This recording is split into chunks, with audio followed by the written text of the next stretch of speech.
Hello and welcome to Rhonda Reads the Bible. We are reading from the One Year Bible, New King James Version. Today, January 18th, our reading is Genesis 37:1 through 38:30. Now Jacob dwelt in the land where his father was a stranger, in the land of Canaan. This is the history of Jacob. Joseph, being 17 years old, was feeding the flock with his brothers. And the lad was with the sons of Bilhah and the sons of Zilpah, his father's wives. And Joseph brought a bad report of them to his father. Now Israel loved Joseph more than all his children, because he was the son of his old age. Also he made him a tunic of many colors. But when his brothers saw that their father loved him more than all his brothers, they hated him and could not speak peaceably to him. Now Joseph had a dream, and he told it to his brothers, and they hated him even more. So he said to them, "Please hear this dream which I have dreamed. There we were binding sheaves in the field. Then behold, my sheaf arose, and also stood upright. And indeed your sheaves stood all around, and bowed down to my sheaf." And his brothers said to him, "Shall you indeed reign over us? Or shall you indeed have dominion over us?" So they hated him even more for his dreams and for his words. Then he dreamed still another dream and told it to his brothers and said, "Look, I have dreamed another dream. And this time the sun, the moon, and the 11 stars bowed down to me." So he told it to his father and his brothers, and his father rebuked him and said to him, "What is this dream that you have dreamed? Shall your mother and I and your brothers indeed come to bow down to the earth before you?" And his brothers envied him, but his father kept the matter in mind. Then his brothers went to feed their father's flock in Shechem. And Israel said to Joseph, "Are not your brothers feeding the flock in Shechem? Come, I will send you to them." So he said to him, "Here I am." Then he said to him, "Please go and see if it is well with your brothers and well with the flocks, and bring back word to me." So he sent him out of the valley of Hebron, and he went to Shechem. Now a certain man found him, and there he was wandering in the field. And the man asked him, saying, "What are you seeking?" So he said, "I am seeking my brothers. Please tell me where they are feeding their flocks." And the man said, "They have departed from here, for I heard them say, 'Let us go to Dothan.'" So Joseph went after his brothers and found them in Dothan. Now when they saw him afar off, even before he came near them, they conspired against him to kill him. Then they said to one another, "Look, this dreamer is coming. Come, therefore, let us now kill him and cast him into some pit, and we shall say, 'Some wild beast has devoured him.' We shall see what will become of his dreams." But Reuben heard it, and he delivered him out of their hands and said, "Let us not kill him."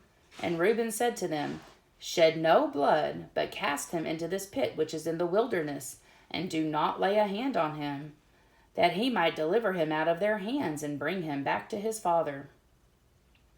So it came to pass when Joseph had come to his brothers, that they stripped Joseph of his tunic, the tunic of many colors that was on him. Then they took him and cast him into a pit, and the pit was empty, for there was no water in it. And they sat down to eat a meal.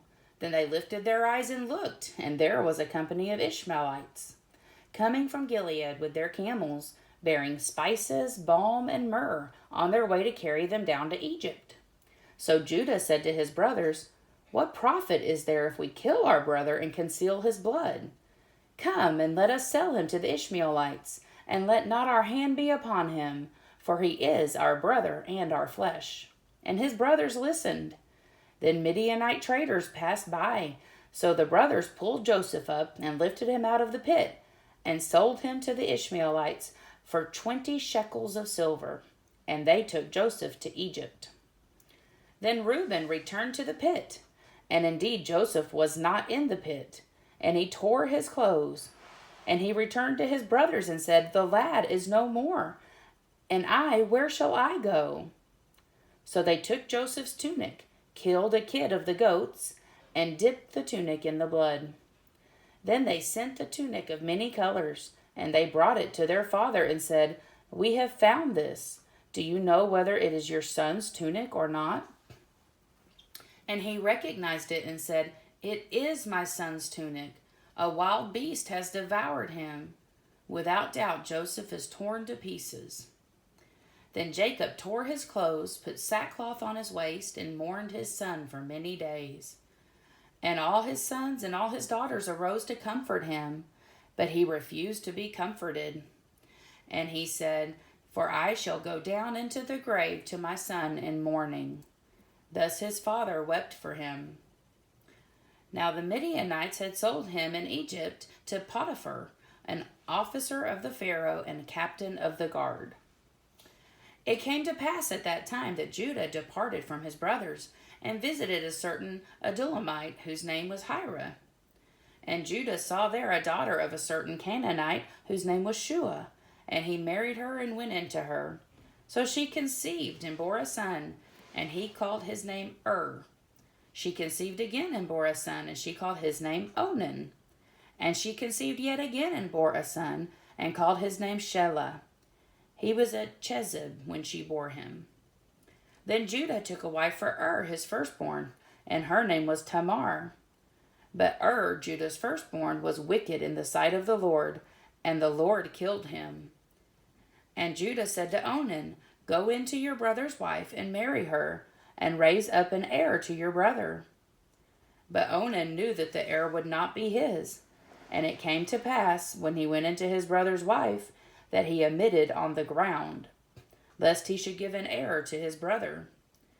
And the thing which he did displeased the Lord. Therefore he killed him also. Then Judah said to Tamar, his daughter-in-law, "Remain a widow in your father's house until my son Shelah is grown." For he said, "Lest he also die like his brothers." And Tamar went and dwelt in her father's house. Now in the process of time, the daughter of Shua, Judah's wife, died, and Judah was comforted, and went up to his sheep shearers at Timnah, he and his friend Hira the Adullamite. And it was told to Tamar, saying, "Look, your father-in-law is going up to Timnah to shear his sheep." So she took off her widow's garments, covered herself with a veil, and wrapped herself, and sat in an open place which was on the way to Timnah. For she saw that Shelah was grown, and she was not given to him as a wife. When Judah saw her, he thought she was a harlot, because she had covered her face. Then he turned to her by the way and said, "Please let me come in to you." For he did not know that she was his daughter-in-law. So she said, "What will you give me, that you may come in to me?"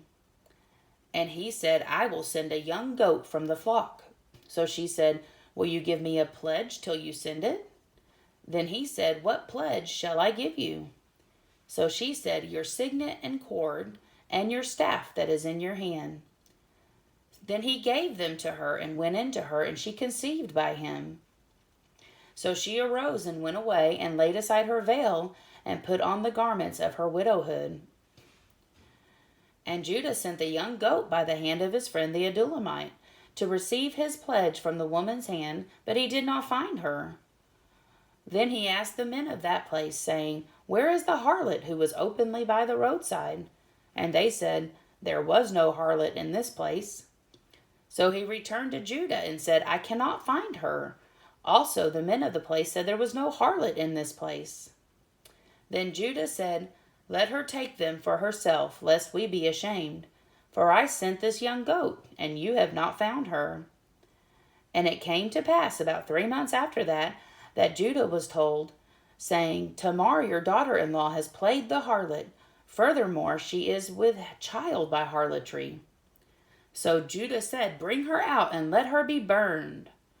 When she was brought out, she sent to her father-in-law, saying, "By the man to whom these belong, I am with child." And she said, "Please determine whose these are, the signet and the cord and staff." So Judah acknowledged them and said, "She has been more righteous than I, because I did not give her to Shelah my son. And he never knew her again. Now it came to pass at the time for giving birth, that behold, twins were in her womb.